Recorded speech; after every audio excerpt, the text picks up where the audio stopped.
علیکم ورحمت الله وبرکاته. امید لرم چې ټول به راترک روغ او جوړ اوسئ. زه میراج الدین شینوار یو ځل بیا له میراج خان ټکنیکل یوټیوب چینل څخه په ډېر زیات خوندوره ویډیو کې راغلی یم. ګرانو دوستانو، په نن ویډیو کې به تاسو ته دا طریقه در وښیم چې څنګه موږ تاسو کولی شو چې د یوه ویډیو MB سایز کم کړو. یعنې دوستانو، په نن ویډیو کې به تاسو ته دا طریقه در وښیم څنګه موږ تاسو کولی شو چې یوه ویډیو MB سایز کم کړو، خو هغې د ویډیو هیڅ په کوالټۍ کې بیا فرق نه راځي. یعنې ویډیو به بالکل HD وي، خو موږ تاسو یوازې د هغې MB سایز کم کړو. که هغه ویډیو موږ تاسو یوټیوب ته پورته کوو او که هغه ویډیو موږ تاسو فیسبوک ته پورته کوو، د هغې MB سایز به کم وي. په اسانۍ سره به دا چې دی یوټیوب او فیسبوک ته پورته کېږي، خو صرف دا چې MB سایز به کم وي او د دې کوالټي به چې دی هیڅ خرابه نه وي. یعنې کوالټي به هماغسې وي، خو ښکلې کوالټي به وي، خو یوازې د دې سایز به موږ تاسو راکم کړو.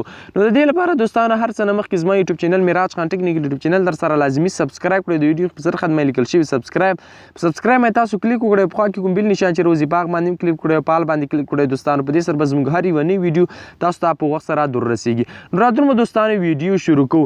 په دې اپلیکیشن په واسطه تاسو کولی شئ چې د ویډیو MB سایز کم کړئ، خو د ویډیو په کوالټۍ کې به هیڅ فرق نه راځي. ویډیو به هماغسې HD وي، خو یوازې به د ویډیو سایز کم شوی وي. نو دوستانو، د اپلیکیشن لینک به تاسو ته ډسکرپشن کې میلاو شي. ډسکرپشن ته لاړ شئ، هلته په ما لیکلي د اپلیکیشن لینک دا دی. تاسو اپلیکیشن باندې لینک باندې به کلیک وکړئ او اپلیکیشن به ځان لپاره په اسانۍ سره ډاونلوډ کړئ. نو دوستانو، کله چې اپلیکیشن ډاونلوډ کړئ، دغه اپلیکیشن به تاسو خلاص کړئ. چې کله مو دغه اپلیکیشن خلاص کو، کله چې دا اپلیکیشن خلاص ګوره دوستانو، دلته تاسو ته ویډیوګانې مختلفې ویډیوګانې راځي. نو دلته تاسو ته هغه ویډیوګانې ښیي چې څومره MB سایز دي. ګوره دوستانو، زه په دې کې یوه ویډیو انتخابوم چې هر یوه ویډیو، ګوره دوستانو، زه دلته یوه ویډیو ورته انتخابوم. دا ویډیو انتخابوم چې سایز یې دی 20 MB دی، یعنې سایز یې 20 MB دی. کله چې ما دا ویډیو انتخاب کړم، دلته به تاسو په لومړی دلته په کمپریس ویډیو باندې تاسو کلیک وکړئ. چې کله په دې باندې کلیک وکړئ، دلته لیکلي دي چې کسټم، په دې ځای کسټم راځي، په دې باندې به تاسو کلیک وکړئ. چې کله په دې باندې کلیک وکړو، ګوره دوستانو، ریزولیشن او بیټ رایټ، ګوره د ریزولیشن به تاسو داسې کم کړئ. ګوره دوستانو، د ریزولیشن به داسې کم کړئ. نو ګوره دوستانو، سایز یې څو ته راغی؟ 14 MB. دا به د 55 نه کموئ 10 MB، او دلته به دا ویل 80 نه کموئ.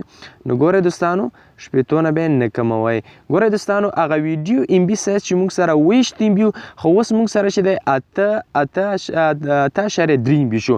د دې ویډیو په کوالټۍ کې هیڅ فرق نه رادرومي، کوالټي هماغسې ده، خو یوازې چې دی موږ د دې ویډیو MB سایز کم کړو. موږ تاسو بیا په اسانۍ سره کولی شو چې دغه ویډیو یوټیوب ته هم پورته کړو، او همدارنګه دا ویډیو فیسبوک ته په اسانۍ سره پورته کړو. که چېرته ویډیو غټه وي، یا موږ تاسو سکرین ریکارډر کې یوه ویډیو ډکوي، یوه ویډیو د هغې MB سایز زیات وي، 100-200 MB وي، نو هغه د دې په واسطه موږ تاسو د MB سایز کمولی شو. په اسانۍ سره موږ تاسو بیا کولی شو چې ویډیو یوټیوب ته هم پورته کړو او فیسبوک هر څه ته چې وغواړو، یعنې یوازې به د ویډیو MB سایز کم وي. نو هیله وروسته به تاسو په کمپریس باندې ویډیو باندې تاسو دلته کلیک وکړئ، او دغه ویډیو به چې دی موږ تاسو سره ګیلرۍ ته سیو شي، او بیا په اسانۍ سره هر ځای ته وغواړئ تاسو لګولی شئ.